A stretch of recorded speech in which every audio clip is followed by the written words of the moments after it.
Bismillahirrahmanirrahim. Adab yang pertama dari Al-Quran, adab yang pertama, kalau kita ingin berdoa dan doa itu cepat ingin dikabulkan, maka berdoalah dengan cara menghamba di hadapan Allah Subhanahu wa taala. Jangan merasa tinggi.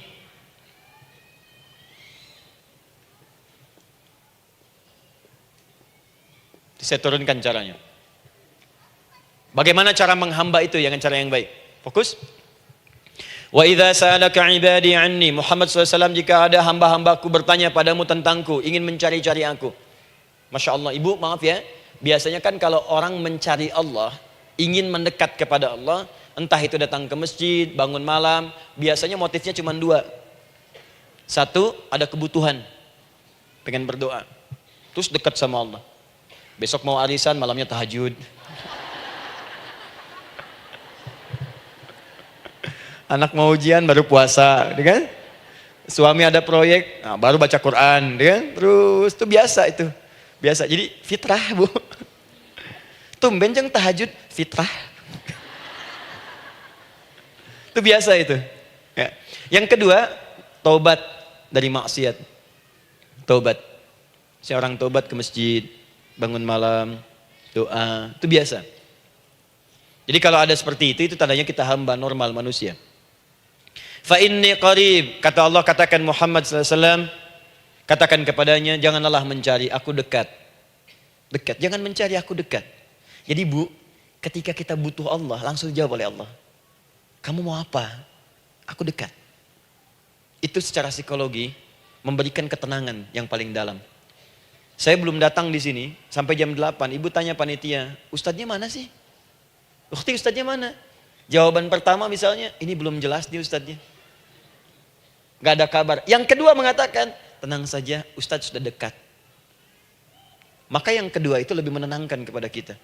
Ketika ibu mencari, ya Allah, saya sedang ada masalah, langsung dijawab oleh Allah. Tenang, aku dekat denganmu. Mau minta apa? Itu bu, jadi kalau ibu sedang punya persoalan, psikologi Al-Quran mengatakan, langsung rasakan Allah tuh bersama kita, dekat, menunggu kita mau minta apa. Ibu punya masalah dengan suami, ingin mengadu. Lu kata Allah, saya dekat, kamu kenapa?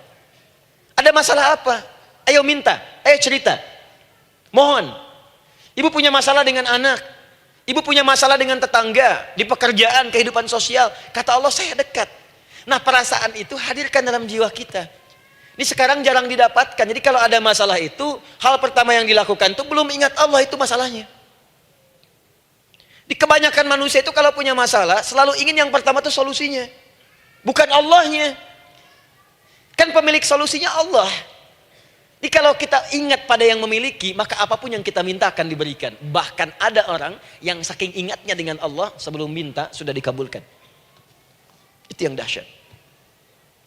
Nah, sekarang setelah kita paham tentang kedekatan ini, kemudian kita praktekkan. Jadi bu ya, maaf ya, ketika ibu punya masalah apapun, yang pertama diingat Allah. Allah, engkau telah berjanji, engkau pasti akan tepati. Ya Allah, sekarang aku ada persoalan. Nah, sekarang teruskan ayatnya. Ujibu da'watad da'i idza da'an. Ujiba.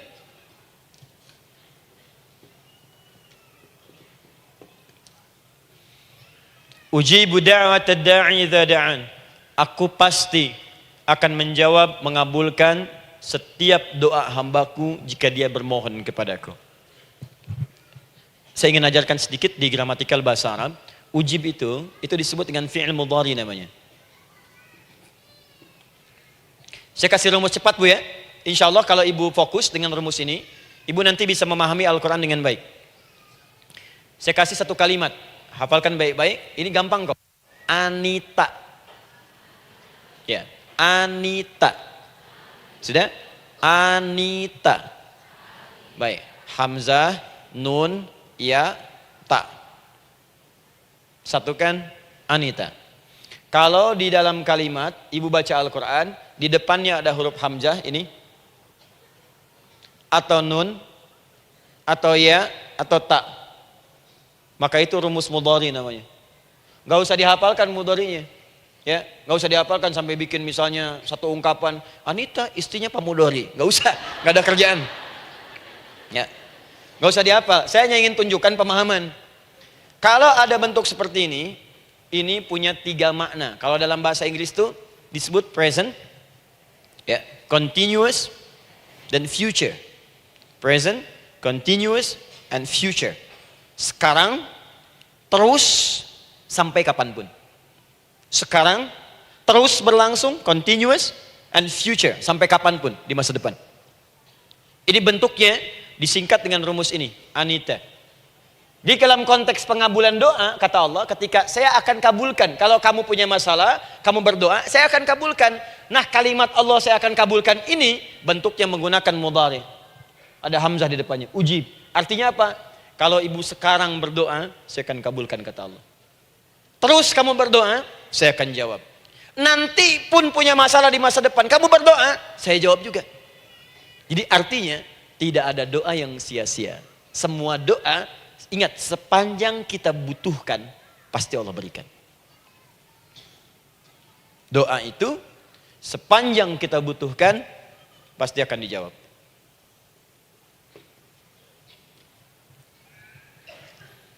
Nanti kapan dijawabnya, seperti apa jawabannya, nanti bagian ketiga.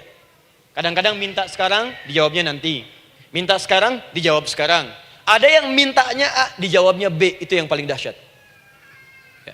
Jadi kalau saya tanya, kalau kita berdoa, dijawab tidak oleh Allah? Ya, itu janji Allah. Setiap orang berdoa, pasti dijawab. Nah, hanya persoalannya, seperti apa doa yang cepat dijawab itu? Apakah semua doa langsung dijawab seketika? Akankah mendapat jaminan langsung dijawab? Ternyata kalimat dijawab ini diikat dengan syarat ketentuan berlaku. Apa di antara syarat dan ketentuannya ini? Teruskan ayatnya. Faliyastajibuli. Syarat pertama.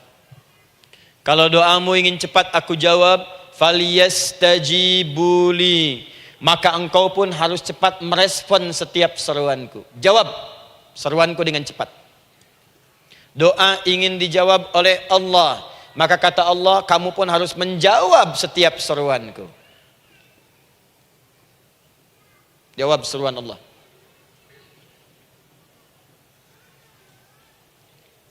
Ayo respon, adil. Maunya dapat gaji aja, kerja nggak mau. Ya? Apa ibu pikir duduk manis, santai di ruangan tengah, tiap bulan suami datang berikan uang belanja? Belum tentu. Kalau sikap tidak bagus, ya interaksi tidak mulia, maka belum tentu itu didapatkan. Maka syarat pertama kata Allah, kalau doamu ingin cepat aku jawab, maka setiap aku seru, cepatlah engkau kemudian kerjakan dan jawab itu. Jadi ternyata seruan Allah itu terkait berkelindan dengan pengabulan doa. Jadi ketika ibu diseru oleh Allah, diminta diperintahkan sesuatu oleh Allah, sebetulnya itu kunci untuk mendapatkan jawaban doa kita, Bu. Dipanggil kita, ayo cepat datang ke sini, mau minta apa? Minta, saya kasih.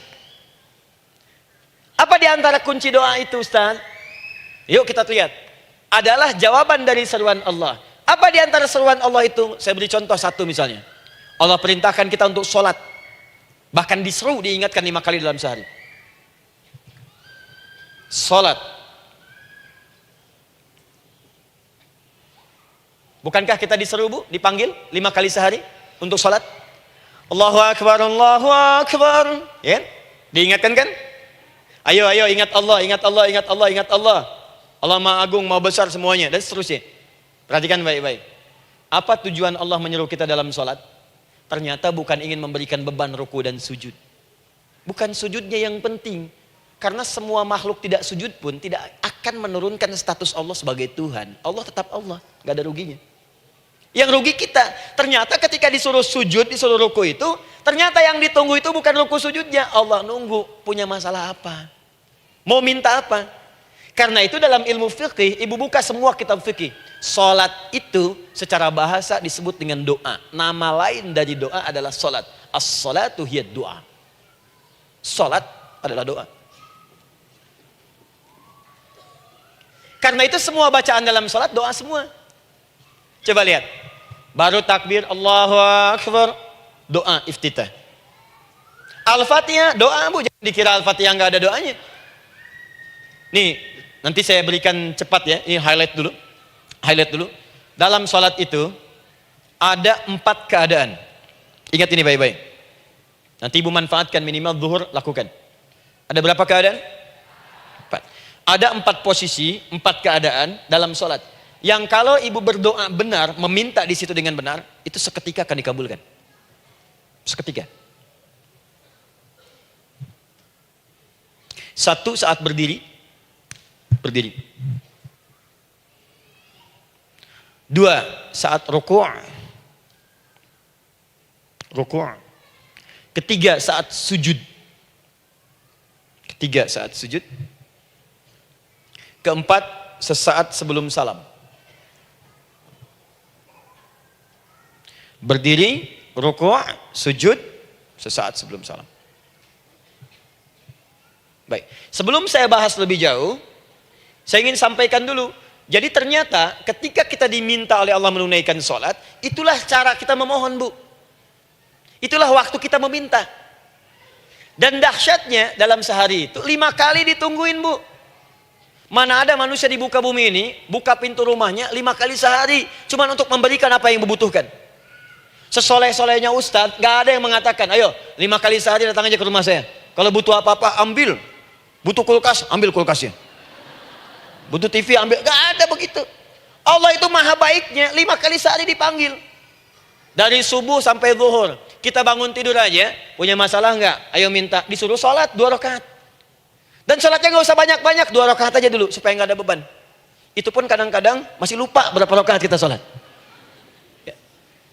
Ayo sujud, disuruh minta, punya masalah nggak? Terus dari subuh sampai ke siang dipanggil lagi. Punya masalah lagi nggak? Disuruh zuhur 4 rakaat. Karena waktunya cukup panjang, suruh 4. Ayo minta. Ada masalah apa? Minta sujud kita. Minta mohon. Dari zuhur ke asar ditanya lagi, ada masalah nggak? Panggil lagi.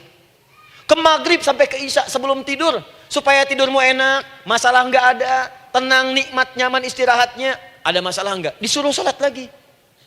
Jadi kalau orang paham sholat itu kunci kebahagiaan, dia akan senang menunaikan sholat. Makanya ketika ibu bertanya, kenapa saya sholat? Dijawab oleh muadzin, hayya 'alas shalah, ayo sholat. Kenapa sih sholat? Hayya 'alal falah. Yuk bahagia. Ayo tenang. Yuk dapatkan apa yang kamu inginkan. Falah. Jadi kalau orang paham sholat itu menyelesaikan persoalan, tentu orang akan berbondong-bondong semangat untuk menunaikan sholat. Cuman sayang segelintir orang itu menilai sholat sebagai beban. Jadi sebagai kewajiban beban saja, makanya sholatnya nggak nikmat. Karak tadi duhur, ayeuna asar deui. Tuh. Ya bagaimana doanya bisa dijawab? Anda datang pada orang, tapi datangnya dengan marah-marah. Datangnya dengan mencelanya. Ya bagaimana dia bisa memberikan kebutuhan Anda? Anda datang pada Allah dengan niat yang tidak ikhlas. Setelah itu kemudian menggunjingkannya, bagaimana bisa dijawab? Tuntutan tinggi. Tapi datang tidak membawa prestasi, ya bagaimana bisa diberi? Catat tuh, bikin status. Paham ya? Nah ini bagian pertama. Jadi cara pertama, respon kata Allah, seruan Allah. Rumus pertama sholat. Nah sekarang saya ajarkan lagi. Ini belum selesai nih Bu. Ini panjang bahasannya nih. Sampai jam berapa kita? 10 ya? Oh, banyak. Oh, mau sampai jam 5 silahkan. Saya jam 10 selesai. Ya. Lihat sini. Oke, saya punya sekitar 1 jam kurang ke depan. Saya ingin terangkan sedetil-detilnya gitu ya. Dan saya hanya menyampaikan isi Al-Quran. Quran, hadis, Quran, hadis. Sekarang gini, Ustadz saya sekarang paham, sholat berarti kunci untuk menyelesaikan masalah. Di sholat saya akan memohon. Sekarang Ustadz, bagaimana cara saya merespon sholat? Kan kata Allah, saya menyeru, respon gitu kan? Kita dipanggil sholat nih, Allahu Akbar, dipanggil. Bagaimana cara meresponnya? Sebelum minta. Awas, ibu ingin datang mengajukan proposal. Datang kepada wali kota, datang kepada gubernur, datang kepada presiden, datang kepada menteri sebelumnya. Bukankah ibu mempersiapkan diri? Penampilan ditata, proposal dibagus-bagusin, itu kan? Yang paling hebat itu kadang-kadang malam-malam latihan depan cermin. Bapak wali kota yang saya hormati. Lihat semuanya tuh. Dan yang paling luar biasa, maaf ya, janjian jam 7 dengan Pak Wali Kota, datang jam 6 ke Balai Kota. Sekarang ibu punya janji dengan Allah. Janji itu sudah diketahui sebelum pertemuannya. Kalau tidak percaya, 5 waktu ini ibu sudah hafal, Bu.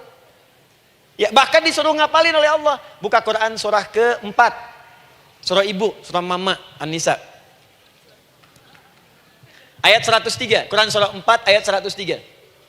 فَإِذَا قَضَيْتُمُ الصَّلَاةَ فَاذْكُرُوا اللَّهَ قِيَامًا وَقُعُودًا وَعَلَى جُنُوبِكُمْ فَإِذَا اطْمَأْنَنْتُمْ فَأَقِيمُوا الصَّلَاةَ. Lihat ujung ayatnya, lihat ujung ayatnya. Inna salata kanat 'alal mu'minina kitaban mawquta. Sungguh semua waktu salat itu telah ditetapkan waktunya bagi orang beriman. Itu terjemahan biasa. Kalau terjemahkan pakai ilmu balaghah, sungguh orang beriman itu hafal waktu-waktu salat. Tahu waktunya. Apalagi kalau di waktu itu ibu punya kepentingan, pasti hafal. Kalau ibu benar memprioritaskan salat dan menilai salat sebagai solusi hidup, menilai salat sebagai kebutuhan, ibu pasti akan hafalkan itu, Bu. Nih ya, ibu dapat bagian arisan nih. Bulan ini misalnya. Dan memang bagian jatah ibu, demi Allah saya katakan, sebulan sebelumnya ibu sudah hafal tanggalnya kapan. Bahkan di kalender tuh diwarnain. Papa, bagian mama nanti bulan ini. Tuh. Dicatat semua, di tempat siapa, jam berapa, datang dengan penuh keceriaan dan kebanggaan. Luar biasa. Hanya untuk urusan dunia yang itu habis gitu. Jika dia tidak meninggalkan ibu, ibu yang meninggalkan dia duluan. Sekarang 5 kali sehari semua diberikan, bahkan lebih daripada dunia dan seisinya. Harusnya sih wajarnya dihafalkan waktunya dan ibu hafal. Ayo, subuh jam berapa sekarang? Lihat sini, bukan ke atas. Ditutup tuh. Tuh, sana tuh. Subuh jam berapa? Ayo ngelihat ke sana, 4:43. Zuhur jam berapa? Tuh, asar, maghrib, isya. Itu kan kunci ibadah. Dan kunci ijabah, kunci ibadah, kunci ijabah. Di situ ada pengabulannya. Ini gimana mau minta, waktu permintaannya aja nggak hafal. Gimana mau bermohon, datangnya aja telat. Karena itu, bagaimana cara merespon seruan Allah? Diaturlah di Quran surah kedua ayat 152. Paling kanan sebelah bawah. Quran surah kedua ayat 152. Ibu masih ingat? Bukankah sholat disebut sebagai zikir? Masih ingat? Ya, di surah ke-20 ayat 14.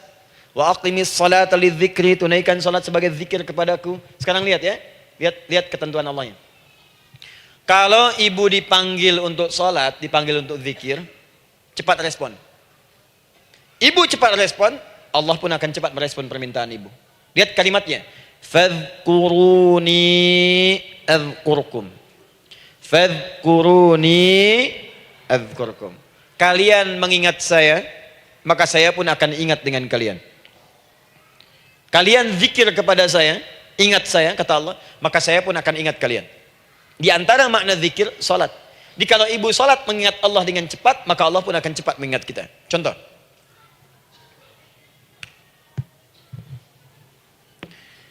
Saya ambil waktu subuh misalnya. Di Bandung 4:33. 4:43. Oh, lihat kesan lagi terjadi perbedaan pendapat, ya. Ada yang 4:33, ada yang 4:34, ada yang 4:35 dan seterusnya. Yang ambil tengah-tengah lah, 4:35 misalnya. Orang 4:35. Lihat sini, fokus. Allahu Akbar, Allahu Akbar. 4:35. Dipanggil salat, diseru. Kan tadi rumusnya di Quran surah 2 ayat 186. Faliyastajibuli. Kalau diseru cepat jawab, gitu kan? Nah, terus diseru 4:35 adzan. Allahu Akbar, Allahu Akbar. Begitu diseru, ibu langsung datang. Ya Allah, sudah adzan, seruan nih, saya siap-siap, saya ingin minta sesuatu. Nah, orang yang datang saat dia diseru Allah, dia pun datang kemudian untuk menyerunya, maka Allah pun akan menjawab apa yang ia mohonkan saat ia bermohon kepadanya. Perhatikan, dipanggil oleh Allah lewat suara muadzin, Allahu Akbar, dia merespon cepat, siap salat. Maka dia pun ketika memanggil Allah, seketika Allah pun akan jawab padanya. Sesuai dengan kadar responnya. Dipanggil saat itu, dia menjawab. Maka Allah pun akan ingat kepadanya hanya saat dia memanggil saja. Di saat panggil, diingat. Panggil, diingat. Jelas? Ini yang hebat. Dipanggil 4.35. Allahu Akbar, Allahu Akbar. Dia sudah ingat dari sejak jam 3 lewat 45. Dia bangun jam 3. Bisa. Padahal belum dipanggil. Datang. Bahkan Masya Allah, melakukan warming up dulu. Tahajud. Istighfar. Baca Al-Quran sebelum dipanggil. Masya Allah Bu. Ibu mau datang misalnya ke istana. Janjian jam 7, datang jam 6. Di situ ibu kerjakan yang baik-baik dulu. Wah lihat. Terus kelihatan CCTV kan. Wah ini orang bagus banget nih. Mulia, bagus. Sampah diambilin, disapu. Kelihatan. Itu ibu belum datang pun udah dipanggil duluan. Ada orang yang belum dipanggil sudah datang menghadap Allah. Tahajud dia, zikir dulu, istighfar dulu. Ini orang, maaf ya, walaupun dia belum memanggil Allah, Allah sudah menyelesaikan semua persoalannya. Di orang-orang yang selalu ingat kepada Allah, walaupun Allah dalam waktu tidak memanggilnya, maka Allah akan mengingatnya sekalipun orang ini belum bermohon kepadanya. Maka ibu nanti akan temukan orang-orang yang langsung diselesaikan persoalannya oleh Allah bahkan sebelum dia bermohon kepadanya. Ada orang yang seakan gak punya masalah Bu. Bukan gak punya masalah, sebab setiap dia punya masalah, masalahnya diringankan oleh Allah. Seakan-akan gak ada beban. Ah ini indah hidupnya. Enak. Butuh sesuatu, sebelum nyari, datang. Ada persoalan, senyum dikit, selesai. Orang macet mengeluh, bikin status, dia macet malah senang. Dan hatinya dilapangkan oleh Allah. Bayangkan ada janji rapat jam 9, setengah 9 masih macet. Diprediksi di Google akan sampai 2 jam lagi. Yang lain mengeluh, telepon sana, telepon sini, ini. Dia enggak aja, lapang aja. Alhamdulillah ya Allah kasih macet. Murotal, saya mau dengerin surah Al-Baqarah. Buka, hafalin. Partnernya nelpon. Sampai di mana akhi? Ini sampai di surah Al-Baqarah ayat 186. Tidak ada yang sia-sia dari Allah. Sabar ya di sana. Ya, atau kita bisa koneksikan dari sini apa yang bisa saya selesaikan sekarang di sini sehingga sampai sana kita tinggal kesimpulan saja. Tenang hatinya. Gak ada berasak, berusuk, gulisah gini, telepon sana sini, klaksonin. Dasar lampu merah, lama, birunya sebentar. Padahal biru nggak ada, yang ada hijau kan. Jadi kalau sudah begitu enak Bu. Yang perempuan ada di Quran Maryam. Maryam kan perempuan. Dan Maryam itu bukan nabi, bukan rasul. Ingin memberikan pesan kepada ibu, perempuan dimanapun. Tidak harus jadi nabi supaya doa cepat dikabulkan. Tidak harus menjadi rasul. Ini Maryam bukan nabi, bukan rasul. Tapi dia ini luar biasa. Sebelum dipanggil udah datang. Zikirnya tak terlukiskan. Mohon kepada Allahnya luar biasa. Menjaga diri dari hal yang dilarang oleh Allah. Apa hasilnya? Sebelum diberikan bahkan oleh pamannya, sudah ada kebutuhannya. Quran surah ketiga ayat 37.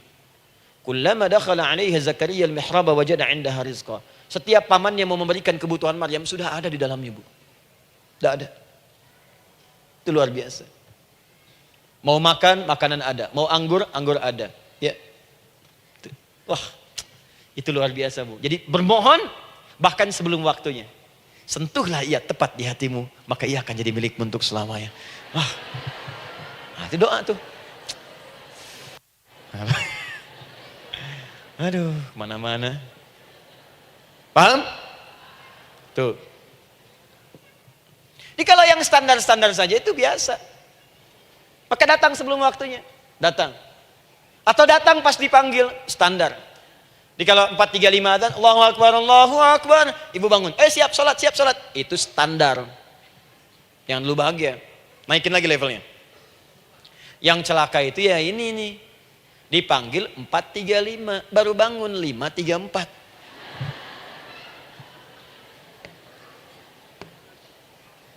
Sholat subuh belum, nuntutnya udah banyak.